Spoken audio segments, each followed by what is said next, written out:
Mr. President, thank you so much for being with me. Well, thanks for having me. So Trump attended a groundbreaking here where we are for Foxconn. He promised 13,000 jobs, and only about 1,000 of those actually exist right now. So I know you're promising more than 2,000 union construction jobs and that 100,000 people are going to get trained in AI here. Why should people here believe that you will succeed at creating jobs where Trump failed? He's never succeeded in creating jobs, and I've never failed. I've created over 15 million jobs since I've been president.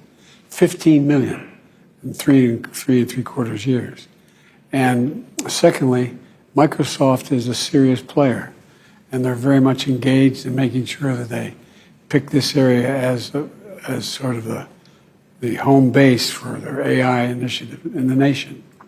And they're gonna do it. And and by the way, well, I shouldn't go into it, but Trump he started off with the golden shovels, For the groundbreaking here. For the groundbreaking, and talked about this being, the eighth wonder of the world. When has he ever done anything he said? I'm not being facetious. Think about it. He started off, he lost, other than Herbert Hoover, he's the only other president who lost more jobs than created in his 4-year term. The way he managed the end of his last year when we were dealing with COVID, 1 million people died. He'd tell people inject bleach, that may do it. Wasn't a real problem. When he did an interview with one of your colleagues where he just flat out acknowledged he knew how dangerous it was, but he didn't want to speak to it. And look at what he says he's going to do if he gets elected. He says he's going to do away with what I've done on Medicare, reducing the price of Medicare drastically. He said he's going to do away with the Affordable Care Act. He said he's going to do it just down the line. So we have a very different view. I look at it from physician, not being facetious, from a Scranton perspective. He looks at it from Mar-a-Lago perspective. He wants to give more significant tax cuts to the super wealthy. We got 1,000 billionaires in America. You know what their average federal tax is? 8.3%. He talks about if I want to raise it to 25%, that would raise $40 billion, $400 billion over 10 years. We can further reduce the deficit, which I've been able to reduce. It's just a completely different perspective on how we should proceed. When it comes, though, to the 100,000 jobs specifically that we're talking about here, people training in AI, the actual jobs, when are they actually going to have jobs, those 100,000 people that are being trained? Beginning probably the first tranche in 3 to 4 years.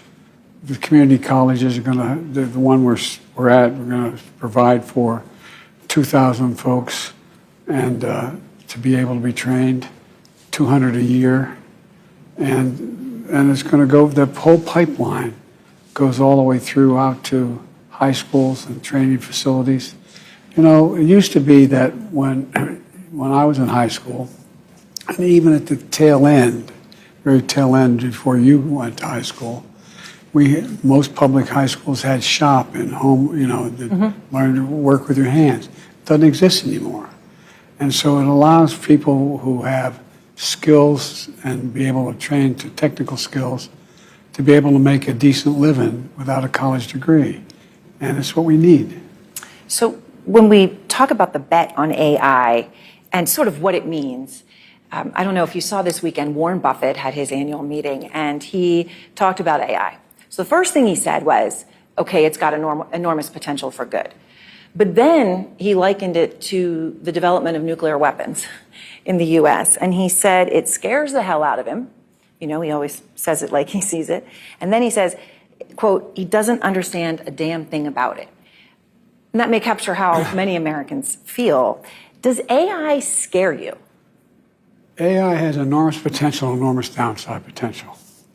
That's why 3 years ago I got together the major architects of AI from the different operations around the world. I met with them in Europe and here in the United States.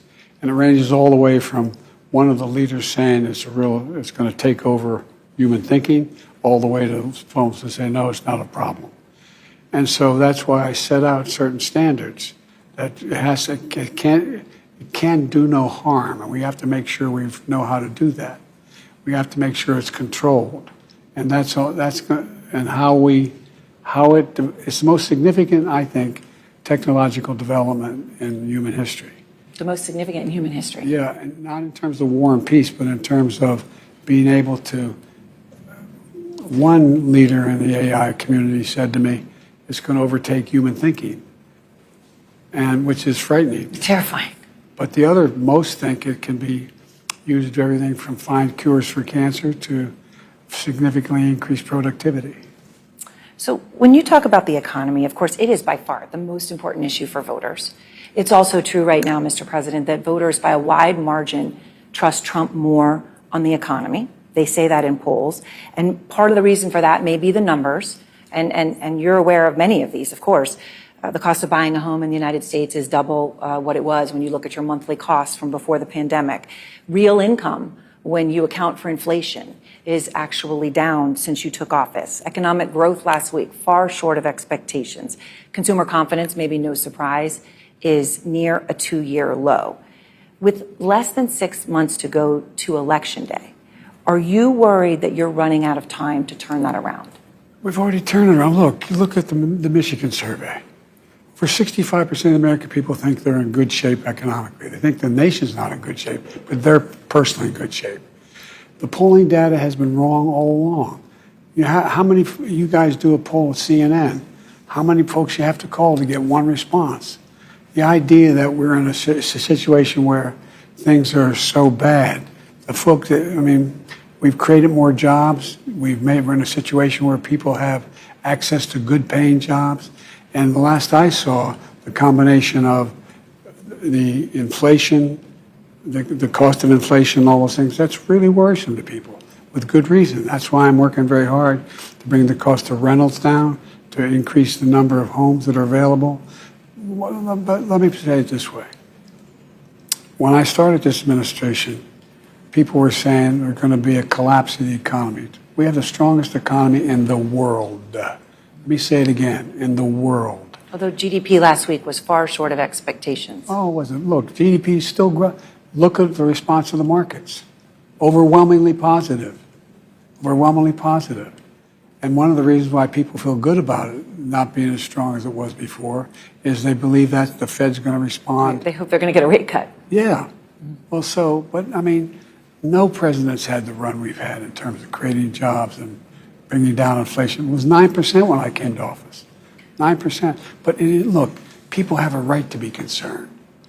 Ordinary people, the idea that you bounce a check and you get a $30 fee for bouncing the check, I changed that. You can't charge more than $8 for that. Or your credit card, you know, your late payment, $35. I mean, there's corporate greed going on out there, and it's got to be dealt with. What about, I mean, but there's real pain. I mean, grocery prices are up 30%, more than 30%. Since the beginning of the pandemic, and people are spending more on food and groceries than they have at any time really in the past 30 years. I mean, that's a real day-to-day pain that people feel. It really is, and it's real. But the fact is that if you take a look at what the people have, they have the money to spend. It angers them and angers me that you have to spend more. For example, the whole idea of this notion that Senator Casey talked about, shrinkflation. I think it's on your Same program. price for a smaller bottle of juice or Well, something. for example, Snickers bar, they did a thing, and it's like 20% less for the same price. That's corporate greed. That's corporate greed. And we've got to deal with it, and that's what I'm working on. I want to ask you about something happening as we sit here and speak, and that, of course, is Israel is striking Rafah. I know that you have paused, Mr. President, shipments of 2,000-pound U.S. bombs to Israel due to concern that they could be used in any offensive on Rafah. Have those bombs, those powerful 2,000-pound bombs, been used to kill civilians in Gaza? Civilians have been killed in Gaza as a consequence of those bombs and other ways in which they go after population centers. And I made it clear that if they go into Rafah, they haven't gone into Rafah yet. If they go into Rafah, I'm not supplying the weapons that have been used historically to deal with Rafah, to deal with the cities, to deal with that problem. We're going to continue to make sure Israel is secure in terms of Iron Dome and their ability to respond to attacks like came out of the Middle East recently. But it's just wrong. We're not going to supply the weapons and the artillery shells used that have been used. Artillery shells as well. Yeah, artillery shells. So, just to understand what they're doing right now in Rafah, is that not going into Rafah as you define it yet? They haven't gone into the population centers. What they did is right on the border, and it's causing problems with right now in terms of with Egypt, which I've worked very hard to make sure we have a relationship and help. But I've made it clear to Bibi and the War Cabinet, they're not going to get our support if, in fact, they go in these population centers. We're not walking away from Israel's security. We're walking away from Israel's ability to wage war in those areas. So it's not over your red line yet? Not yet, but we've held up the weapons. We've held up the one shipment that, as an old shipment, it was designed for. We've held that up. And I want to ask you one more thing, if I may. The images that people see out of Gaza are horrific. The UN's talking about, some of these mass graves and the summary executions that there's been evidence of, torture. The images of children, it breaks anyone's heart to look at it.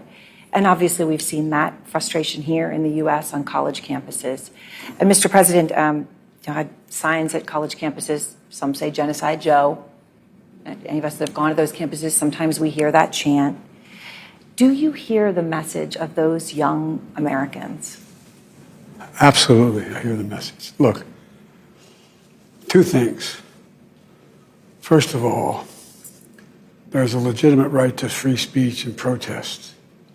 There's a legitimate right to do that, and they have a right to do that. There's not a legitimate right to use hate speech. There's not a legitimate right to threaten Jewish students. There's not a legitimate right to block people access to class.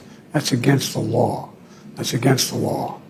And so, and if you look at the data, these demonstrations are real, but they're not nearly, look, and I made a speech on the Holocaust the other day. Mm-hmm. And I pointed out that, it took 7 decades to get to the place where after the Holocaust occurred, and there's still anti-Semitism. Look what's happened. In 7 weeks, 70, what's happening? Everybody's sort of forgotten about what happened in Israel. Those 1,200 young kids murdered. I saw pictures, I went over there shortly after. A mother and a daughter being roped together and then kerosene poured and burned to death. Nothing's like that happened in the Jewish community since the Holocaust. So when I went over immediately after that happened, I said to Bibi, don't make the same mistake we made in America. We want to get bin Laden, and we'll help you get Sinwar. But we went into Afghanistan it made sense to go get bin Laden. It made no sense to try to unify Afghanistan. It made no sense, in my view, to engage in thinking that in Iraq they had a nuclear weapon. Don't make the same mistake. Focus on, and we'll help you focus on getting the bad guys. And we got to think through what is happening after Gaza, after this is over. Who's going to occupy Gaza? I've been working with the Arab states. I won't mention them because I don't want to get them in trouble. But 5 leaders in the Arab community who are prepared to help rebuild Gaza, prepared to help transition to a 2-state solution. To govern it? Well, to maintain the security and peace while they're working out a Palestinian authority that's real and not corrupt. I promise you he won't. Those are the words of President Biden telling me in our exclusive interview that he believes Trump will not accept the election results. Here's more of our conversation. So obviously we're here in Wisconsin. It was a crucial state for you, one of the ones that put you over the top. It was the same for Trump when he won in 2016, and he was actually here last week on his day off from the Stormy Daniels trial. He told the Milwaukee Journal-Sentinel, Mr. President, quote, "If everything's honest, I'd gladly accept the results of the election." And then he continued, though, with this: "If it's not, you have to fight for the right of the country." How seriously do you take that threat? Seriously, just like they did January 6th. The guy is not a Democrat with a small d. I mean, he is the idea. Look, you can't only love your country when you win. Number one. How many court cases do they have? Supreme Court cases. They all said this is totally legitimate election. This is Trump. I mean, it's saying whether he may not accept the outcome of the election. I promise you he won't. Promise that he won't. He won't. So, And which is dangerous. Look, I travel around the world with other world leaders. You know what they all say? Not a joke. 80% of them, after we have a major meeting, they go, we've got to win. My democracy to stay. Their democracy to stay. Because when you think of the things he's saying, if I'm reelected, if he's reelected the president, he's going to make sure his attorney general prosecutes those he tells them to prosecute. And if he doesn't, he's going to fire day. on the first. Not just the first. No. He said this about prosecution across the board. He's going to. I am your retribution. What president's ever said anything like this stuff? But he means it. Going to wipe out the changes we made in Medicare, change we made in terms of drug prices, change we made. He's going to wipe it all out, and then he's going to put in a 10% tax, which is going to increase everybody's cost. The average American costs $1,500 a year. I mean, listen to what he's saying. So when you look at your campaign at this moment, you know, it's tight. It's tight. And Barack Obama, your predecessor, of course, he has said that this is an all hands on deck moment. That's how he described it. So he believes your rematch with Trump is going to be incredibly close. It certainly looks like it will be. What's his advice to you when you talk to him? Keep doing what I'm doing, and to make sure that what his advice is, the same advice I sort of gave him when I was his vice president. Look, you've got to organize, block and tackle, people knocking on doors, putting up signs. We have over 1.5 million individual contributors in America. More than ever happened before. 97% less than $200. We've opened 100 headquarters across the country. He's opened none. We have 5,000 paid staff. We're doing the block and tackling. We're going out and making sure that we knock on doors, get votes out the old-fashioned way. That's basically because it's awful hard. And we have raised more money than any president has to this point in the campaign. And so I think I'm feeling good about the trajectory of the campaign. And you know as well as I do, most people don't really focus and make up their mind till the fall. There's a lot going on. And we'll see what happens. Mr. President, thank you very much for your time. Thank you.